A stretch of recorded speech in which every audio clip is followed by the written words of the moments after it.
ఇంతకుముందు ఎపిసోడ్లో సరస్వతి అక్కని ఊరు రమ్మని చెప్పటం, లక్ష్మి చదువు గురించి ఆలోచించి ఊరికి వెళ్లిపోకుండా ఆగిపోవటం, లక్ష్మి ఫోన్లో మాట్లాడటం చాటుగా చూసిన శారదమ్మ రాణి తనని బాధ పెట్టాలని ప్లాన్ వేయటం, ఎలాగైనా చదివి ఫస్ట్ ర్యాంక్ తెచ్చుకొని కాలేజ్కి మంచి పేరు రావాలని శ్రీకరణ్ చెప్పటం, వంటవాణ్ణి తీసేశాం, ఇక నుండి వంట పనులు ఇంటి పనులు నువ్వే చెయ్యాలి అని రాణి లక్ష్మికి చెప్పటం, టిఫిన్ ఏం చెయ్యాలని లక్ష్మి అడగ్గా ఇదే మంచి సమయం అనుకుంటూ తనతో ఎక్కువ పని చేయించాలని అనుకోవటం.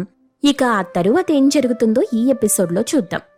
లక్ష్మి రాణిని టిఫిన్ ఏం చెయ్యాలని అడిగింది. నాకు ఇడ్లీ, పెసరట్టుప్మా, వడ కావాలి. అలాగని మిక్సీలు గ్రైండర్లు వాడితే నాకు అస్సలు నచ్చదు. నాకు రోట్లో రుబ్బిన పిండితో చేసేవే కావాలి. వాటన్నింటికి కావలసిన పప్పులు నానబెట్టాను. ఆ పప్పులన్నీ రుబ్బుకొని వేడిగా టిఫిన్ చేసి పెట్టు. అలాగే మధ్యాహ్నానికి మటన్ బిర్యానీ, చేపల పులుసు, చికెన్ వేపుడు, అలాగే మీ మావయ్య గారికి 2 వెజ్ కూరలు చేసిపెట్టు. అసలే నాకు చాలా ఆకలిగా ఉంది. తొందరగా వెళ్ళి చేయి. ఇంకా బట్టలన్నీ అక్కడే ఉన్నాయి, ఉతికేసి ఇల్లు శుభ్రం చేయి. అలాగే అత్తయ్యా అని లక్ష్మి బుక్స్ పక్కన పెట్టుకుని చదువుకుంటూ పనులన్నీ పూర్తి చేసింది. ఇంతలో ఫస్ట్ ఇయర్ ఎగ్జామ్స్ రాని వచ్చాయి. లక్ష్మి బాగా కష్టపడి చదివి ఎగ్జామ్స్ రాసింది.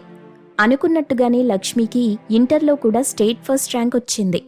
ఆ రిజల్ట్స్ చూసి కాలేజ్ స్టాఫ్ అంతా శ్రీకరంతో లక్ష్మి గురించి బాగా పొగిడారు. అక్కడ సరస్వతి కూడా 10th ఎగ్జామ్స్ పూర్తి చేసుకుని అక్కలాగే స్టేట్ ఫస్ట్ ర్యాంక్ సాధించింది. ఆనందంతో శ్రీకరం ఇంటికొచ్చి, లక్ష్మి, లక్ష్మి, ఎక్కడున్నావమ్మా? నువ్వు స్టేట్లోనే ఫస్ట్ ర్యాంక్ కొట్టి మన కాలేజ్ గురించి స్టేట్ మొత్తానికి తెలిసిలా చేసావు. నిన్ను తీసుకొచ్చినందుకు నా పరువు నిలబెట్టావు. నీ వల్ల కాలేజ్ అడ్మిషన్స్ బాగా పెరిగాయి. శ్రీకరం అలా లక్ష్మిని పొగడ్డం చూసిన రాణి మనసులో, నేనిన్ని పనులు చేయించి ఇంత కష్టపెట్టినా కొంచెం టైమే చదువుకోవడానికి ఇచ్చినా కూడా ఇది ఫస్ట్ ర్యాంక్ సాధించిందంటే గ్రేటే. అలాగని ఇప్పుడు దీన్ని పొగడ్డానికి నాకు మనసు రావట్లేదు. చూసావా అమ్మా, లక్ష్మి మన కాలేజ్కి ఎంత మంచి పేరు తీసుకొచ్చిందో. అంతా విన్నాను. మంచి విషయమేగా.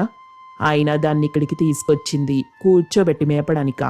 ఇలా చదువుకోవడానికేగా. ఇదంతా కాదురా, నువ్వు చాలా ఆనందంగా ఉన్నావుగా, నాకంతే చాలు. అన్నట్లు సరస్వతి కూడా స్టేట్ ఫస్ట్ ర్యాంక్ సాధించిందంట. ఇక తనని కూడా ఇంటర్ మన కాలేజ్లో చదివేలాగా ఒకసారి చెల్లెమ్మతో బావతో మాట్లాడతాను.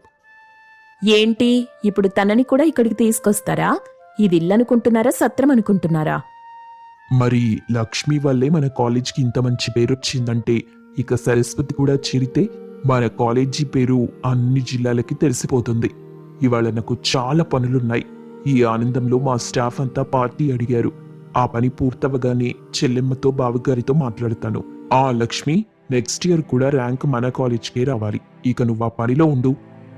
ఆ మాటలకి రాణికి చాలా కోపం వచ్చింది. కానీ ఏం చెయ్యలేదు. అందరూ అక్కడి నుండి వెళ్ళిపోతారు. శ్రీకరం మాటలు విన్న లక్ష్మి ఒక్కసారిగా భయంతో ఆలోచిస్తూ, ఏంటి, ఇప్పుడు సరస్వతిని కూడా ఇంటికి తీసుకొస్తారా? నేనంటే ఎంత కష్టమైనా తట్టుకోగలిగాను. చిన్నపిల్ల, ఈ భారం మొయ్యటం దానివల్ల కాదు. వెంటనే అమ్మా నాన్నకి ఫోన్ చేసి ఈ విషయం గురించి మాట్లాడతాను.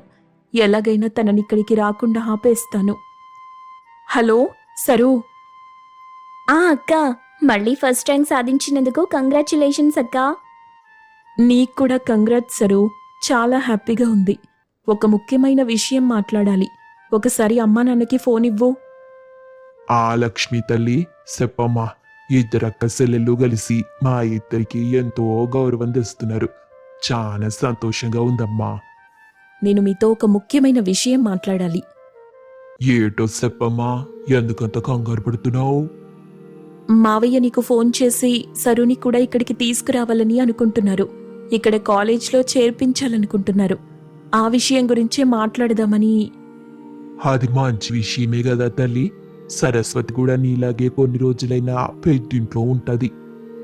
ఏది, ఫోన్ ఇవ్వండి. ఏంటి నువ్వు చెప్పేది? మా అన్నయ్య దీన్ని కూడా కాలేజీలో చదివించాలనుకుంటున్నాడా? ఎంత మంచి వార్త చెప్పావే. ఆయన మా అన్నయ్య ఫోన్ చేసి మమ్మల్ని అడగటం ఏంటి? సరాసరి పంపించమని చెప్పాలి గాని. అమ్మా, మీకస్సలు విషయం అర్థం కావట్లేదు. మావయ్య ఫోన్ చేసినప్పుడు సరస్వతిని ఇక్కడికి పంపించడానికి ఒప్పుకోకండి. అదేంటి అట్టంటావు? నువ్వు ఒక్కదానివే చదువుకుంటే సరిపోతుందా? అది కూడా బాగా చదువుకోవద్దా? నువ్వేమో మా అన్నయ్య వాళ్ళింటో దర్జాగా ఉంటున్నావు. చిన్నది మాత్రం సరదా అనుభవించద్దా ఏటి? మళ్ళీ ఎప్పుడో మీరు బాగా సంపాదించుకున్న తర్వాత అట్టాంటి జీవితం వస్తుంది. అమ్మా, నీకెలా చెప్పాలి? నేనిక్కడ ఏం దర్జాగా లేను. మావయ్య తన కాలేజ్ని నెంబర్ 1 ప్లేస్లో ఉంచాలని చెప్పి చదువు పేరుతో నన్ను ఇక్కడికి తీసుకొచ్చి పడేశాడు. ఇంకా అత్తయ్య, అమ్మమ్మ నేనిక్కడ ఉండటం ఇష్టం లేక ఇంట్లో పని వాళ్ళని కూడా తీసేసి ఇంటి పనులన్నీ నా చేతే చేయిస్తున్నారు. నేను ఈ ర్యాంక్ సాధించడం కోసం ఒక్కరోజైనా కంటి నిండా నిద్రపోలేదమ్మా. అలాంటి గతి నా చెల్లికి పట్టకూడదు. అందుకే ఇక్కడికి రావద్దంటున్నా. లక్ష్మి మాటలు విన్న కమలమ్మకు, తిరుపతయ్యకు కళ్లలో నీళ్లాగలేదు. అవునమ్మా, అక్క చెప్పిందంతా నిజం. ఆ ఇంట్లో వాళ్ళ స్వార్థానికి మన పేదరికాన్ని అడ్డు పెట్టుకున్నారు. అక్క ఎన్నోసార్లు చెప్పుకొని బాధపడింది. ఎంత జరుగుతుంటే మాకెందుకమ్మ చెప్పలేదు? ఏమని చెప్పాలి నాన్న? మన పరిస్థితి చూస్తే అంతంత మాత్రమే. నాకు చదువు అంటే ఎంత ఇష్టమో తెలుసు కదా మీకు. నా భారం మీ మీద పడకూడదని చదువు వదులుకోలేక అన్నింటినీ తట్టుకున్నాను. ఇంకొక సంవత్సరం కళ్ళు మూసుకుంటే సరిపోతుంది నాన్న. కానీ చెల్లికి నా గతి పట్టకూడదు. మనకున్న దానిలోనే తనని చదివించుకుందాం. అంతేగాని నాలాగా తను బాధపడకూడదు. నా భారం మీ మీద పడకపోతే తనని మీరు చదివించగలరు. మావయ్య మాటలు నమ్మి మాత్రం ఇక్కడికి పంపించకండి. నా కూతుర్ని ఇంత బాధ పెడుతున్నారా? ఇప్పుడే మా అన్నయ్యకి ఫోన్ చేసి కడిగేస్తానుండు. వద్దమ్మా ప్లీజ్, ఇంకొక్క సంవత్సరం నా కల నెరవేరుతుంది.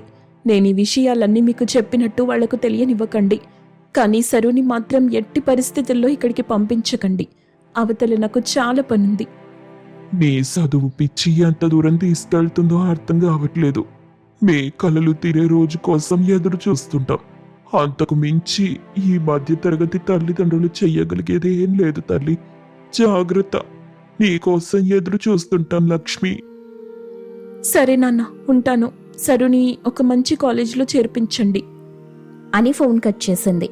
అనుకున్నట్టుగానే శ్రీకరం సరస్వతిని తన కాలేజ్లో చేర్పించమని అడిగాడు. వద్దులే శ్రీకరం, అది కూడా లేకపోతే ఇల్లు పోసిపోతుంది. ఇప్పటికే లక్ష్మిని దూరంగా పెట్టినందుకు మేము చాలా బాధపడుతున్నాం. ఇప్పుడు దీన్ని తీసుకెళ్తానంటే ఎట్టా? ఒంటరోళ్ళమైపోతాం. అవునన్నయ్యా, ఎట్టాగూ లక్ష్మి మీ దగ్గరేగా ఉంది. కనీసం సరస్వతి మా దగ్గరుంటే మాకు తోడులా ఉంటుంది. దాన్ని చదివించగలిగే స్తోమత మా దగ్గరుంది కాబట్టి పంపించలేం. కాదన్నందుకు క్షమించండి అన్నయ్యా అని చెప్పి ఫోన్ కట్ చేశారు. ఇక లక్ష్మీ, సరస్వతి బాగా కష్టపడి చదువుతూ ఉంటారు. శారదమ్మ, రాణి మాత్రం ఎప్పటిలాగే లక్ష్మితో ఇంటి పనులన్నీ చేయిస్తుంటారు. ఆ పనులన్నీ చేసుకుని లక్ష్మి చదువుతుండగా చూసిన రాణి, దీన్నెంత కష్టపెట్టినా ఈ ఇంటి నుండి మాత్రం వెళ్ళట్లేదత్తయ్యా, మొండిపిండం. ఇంకేముందిలే రాణి, చూస్తుండగానే ఈ సంవత్సరం కూడా అయిపోయింది. ఇంకొక వారంలో దాని పరీక్షలైపోతాయి. తర్వాత ఇక నుండి వెళ్ళిపోతుంది. అప్పుడు నువ్వు ప్రశాంతంగా ఉందువు గాని ఈ ఒక్క వారం రోజులు శ్రీకరం కోసం కళ్ళు మూసుకో. అది తప్ప నేనేం చేయగలనులే అత్తయ్యా. తొందరలోనే దీని పీడ విరగడైపోతుంది. వాళ్ల మాటలు విన్న లక్ష్మి మౌనంగా ఉంది. ఆ మాటలు చాటుగా విన్న శ్రీకరం, ఏంటి, మీరు లక్ష్మిని ఇంటి పనికి వాడుకుంటున్నారా? పాపం, తనని ఇంత కష్టపెట్టారా? నేనేదో స్వార్థానికి బిజినెస్ డెవలప్మెంట్ కోసం చదువు పేరుతో తనని అడ్డం పెట్టుకుంటే మీరేమో తనని అవసరం లేకుండా కష్టపెడుతున్నారా? అందుకేనా ఏదో ఒక సాకు చెప్పి పనివాణ్ణి తీసేసేలా చేశారు? ఇంటి పనుల పేరుతో మీరు, చదువు పేరుతో నేను ఎంత కష్టపెట్టినా కూడా తను భరించి మన కాలేజ్కి మంచి పేరు తీసుకొచ్చింది. ఈరోజు ఇంకో బ్రాంచ్ ఓపెన్ చేస్తున్నామంటే అది తన వల్లే. నేనంటే ఏదో డబ్బు, పేరు, పరపతి కోసం ఆలోచించాను. మీకేం మాయరోగం వచ్చింది? అందుకేనా చెల్లెమ్మ, బావగారు సరస్వతిని పంపించమని అడిగితే స్తోమత లేకపోయినా చదివించుకుంటామన్నారు గాని పంపడానికి ఒప్పుకోలేదు. నేను మీకు ముందు నుండి చెప్తూనే ఉన్నా, అది ఇంట్లో ఉంటే మా ఫ్రెండ్స్ ముందు పరువు పోతుందని. అందుకే దాన్ని అందరికీ పరిచయం చేయడం కోసం పని మనిషిగా మార్చేశాం. కొంచెమన్నా బుద్ధుండే మాట్లాడుతున్నావా? లక్ష్మి వల్ల ఈరోజు నీ పరపతి పెరిగింది గాని తగ్గలేదు. నీ స్నేహితులంతా కూడా నాకు ఫోన్ చేసి లక్ష్మిని మెచ్చుకున్నారే. అయినా ప్రతిదానికి స్టేటస్ చూసుకునే దానివి నీకు పిల్లల విలువ ఎలా తెలుస్తుందిలే. ఎవరినైనా కన్నావా పెంచావా? ఒరేయ్ శ్రీకరం, ఏంట్రా ఆ మాటలు? ఇప్పుడు ఇవన్నీ అవసరమా? ఆపమ్మా, నీ వల్లే మేము ఇలా తయారయ్యాం. మేమంటే చిన్నవాళ్ళం, బుద్ధి లేక తప్పు చేస్తున్నాం. పెద్దదానివై ఉండి మందలించి మంచి చెడు చెప్పాల్సింది పోయి మీరు ఏం చేసినా నాకు సంతోషమే, మీరు సంతోషంగా ఉంటే చాలని మమ్మల్ని ఇలా తయారు చేశావు. చూడమ్మా లక్ష్మి, నీ పట్ల ఇంత దారుణంగా ప్రవర్తించాం. ఇక నుండి నీ చదువు బాధ్యత మొత్తం నాదే. తర్వాత నువ్వు ఎంత చదవాలన్నా చదువుకో, నేను చూసుకుంటాను. కానీ మమ్మల్ని మాత్రం క్షమించమ్మా. అలా మాట్లాడకండి మావయ్య, జరిగిందేదో జరిగిపోయింది. అయినా మీరు బయట వాళ్ళ, మా వాళ్లే కదా. ఈ వారంలో సెకండ్ ఇయర్ ఎగ్జామ్స్ ఉన్నాయి కదా మావయ్య, అవి కూడా బాగా రాసి మన కాలేజ్కి ఇంకా మంచి పేరు తీసుకొస్తాను మావయ్య. లక్ష్మి మాటలు విన్న తరువాత శారదమ్మ రాణి సిగ్గుతో తలదించుకున్నారు. లక్ష్మిని క్షమించమని అడిగారు. లక్ష్మి ఎగ్జామ్స్ బాగా రాసి మళ్ళీ మొదటి ర్యాంకు సాధిస్తుంది.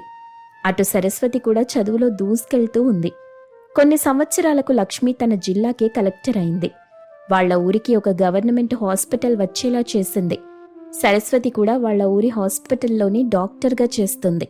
ఇద్దరూ కలిసి ఊరికి మంచి సేవలందిస్తూ ఉంటారు. ఊరందరూ అక్క చెల్లెళ్ళని బాగా మెచ్చుకుంటారు. ఇద్దరూ అదే ఊళ్ళో ఉంటూ అమ్మా నాన్నల్ని చూసుకుంటూ ఉంటారు. అది చూసిన తిరుపతయ్య, కమలమ్మ చాలా ఆనందిస్తారు.